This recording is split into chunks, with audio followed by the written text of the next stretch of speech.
மாப்பிளை பாரு, என்ன பண்ணி வச்சிருக்காங்கன்னு பாரு. எங்க கூட வந்துருன்னு சொன்னனே, நான் சொல்றத கேட்டிருந்தா இந்த நிலைமை வந்திருக்குமா?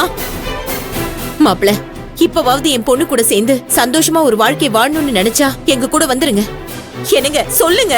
மாப்பிள, சூழ்நிலை நீங்களாவது புரிஞ்சுக்கிட்டு எங்க கூட கிளம்பி வாங்க. இந்த நிலைமையில நீங்க அங்க போறோன்னு சொல்றது கொஞ்சம் கூட சரியில்லை. வாங்க மாப்பிள, நம்ம வீட்டுக்கு போலாம்.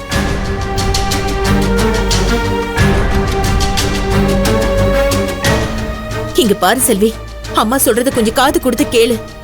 இவ்வளவு நாள் வருமானம் கொடுத்துட்டு இருந்த அந்த ஹோட்டலும் போயிடுச்சு, குடியிருந்த வீடும் போயிடுச்சு. இனிமே அந்த குடும்பத்துல மாப்பிள்ளையோட சேர்ந்து எப்படி வாழ போற? தயவு செஞ்சு எங்க கூட வந்துருடி.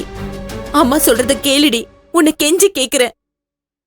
சரிம்மா, நீ சொல்ற மாதிரியே உன் கூடவே நாங்க 2 பேரும் வந்துடுறோம்.